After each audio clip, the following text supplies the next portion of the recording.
Government సొమ్ము మీద నీ అధికారం ఏంటి? నిచ్చింది మీ ఆయనకి, దాంట్లో వెళ్తే నువ్వు వెళ్ళొచ్చు కానీ పైన ఈ సోషల్ మీడియా వచ్చిన తర్వాత సెలబ్రేషన్స్ ఎంత క్రియేటివ్ గా చేసుకుంటే అన్ని లైక్స్ వస్తాయి. అండ్ మన ఫ్రెండ్స్ కానీ తెలిసిన వాళ్ళు కానీ చూసి వావ్ ఎంత బాగా చేసుకున్నారు, వీళ్ళు లైఫ్ ఎంజాయ్ చేస్తున్నారు అంటే చూడటం అనేది ఎవరైనా లైఫ్ ని డైరెక్ట్ గా కాకుండా ఒక లెన్స్ అడ్డు పెట్టేసుకుంటున్నారు. ఇన్స్టాగ్రామ్ అనే లెన్స్ కానీ, ఫేస్బుక్ అనే లెన్స్ కానీ, ట్విట్టర్ అనే లెన్స్ కానీ అడ్డు పెట్టేసుకొని ఎంత బాగా లైఫ్ చిల్ అవుతున్నారు, ఎంజాయ్ చేస్తున్నారు అనేది చూపించుకుంటాం కామన్ అయిపోయింది గత 10 ఏళ్ల నుంచి. గత 5 ఏళ్ల నుంచి ఇంకా ఎక్కువ అయిపోయింది. సో వాళ్ళు క్రియేటివ్ గా చేసి అది మంచి అవ్వచ్చు, చెడు అవ్వచ్చు, ఏదైనా అవ్వచ్చు. సెలబ్రేషన్స్ ప్రస్తుతానికి ఇప్పుడు పండగలే వచ్చినాయి అంటే కొంతమంది చాలా బాగా చేస్తారు, ఆ ఫొటోస్ పెడతారు, ఆ ఫొటోస్ కి లైక్స్ షేర్స్ వస్తే ఆనందపడతారు. కొంతమంది అయితే ఆ లైక్స్ షేర్స్ ఎన్నున్నాయని రిఫ్రెష్ చేసుకుంటా ఉంటారు కూడా వాళ్ళ ఇన్స్టాగ్రామ్ లో. సో మాక్సిమం చాలా మంది ఇలాగే ఉంటారు, సోషల్ మీడియాకి అడిక్ట్ అయిన వాళ్ళు కూడా. ఇప్పుడు ఏమవుతుంది అంటే బర్త్ డేస్ కూడా ఉన్నాయి కదా, బర్త్ డేస్ ఎంత గ్రాండ్ గా చేసుకున్నాము,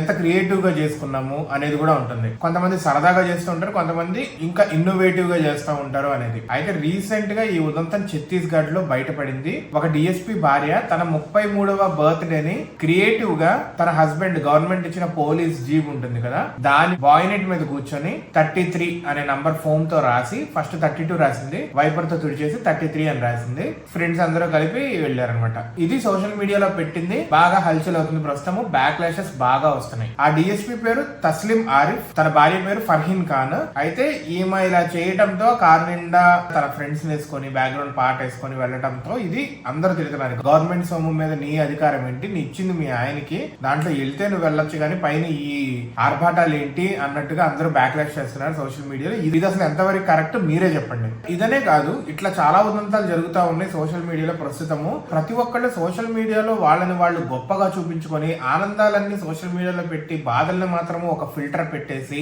పైకి అలా ఉంటారు, లోనకు వచ్చేసరికి మాత్రం ఎన్నో బాధలు పడుతూ ఉంటారు. ట్రిప్స్ వెళ్తారు, ట్రిప్స్ నేను వెళ్తున్నాను అని చెప్పి చాలా మంది డిప్రెషన్ కూడా వెళ్తూ ఉంటారు. వాళ్ళ ఫ్రెండ్స్ అందరూ ఎటైనా బయటికి వెళ్తున్నా గానీ, లేకపోతే ఏమన్నా రిచ్ లైఫ్ వెళ్తున్నా, హోటల్స్ కి వెళ్తున్నా, ఇవన్నీ కూడా డిప్రెస్ అయిపోతూ ఉంటారు. మేము వెళ్ళట్లేదు, అయ్యో నేను చూడట్లేదు, నేను ఎక్కడో వెనక పడిపోయి ఉన్నాను అని చెప్పి చాలా మంది ఆ ఫీలింగ్ లో ఉంటారు కూడా. ఎవ్రీవన్ మీ మనస్సాక్షితో మాట్లాడుకోండి, ఎంతవరకు కరెక్ట్ ఉన్నాము, ఎంతవరకు కరెక్ట్ చేస్తున్నామని. ఆర్ఎల్స్ ఈ సోషల్ మీడియా వేవ్ లో గనక మనము వన్ అమాంగ్ దెమ్ అయిపోతే ర్యాట్ రేస్ అంటారు కదా, దాంట్లో పడిపోతాం, లేదా ఒక గొర్రెలా తయారైపోతాము. సో బీ కేర్ఫుల్, విజ్ఞతతో వ్యవహరించండి.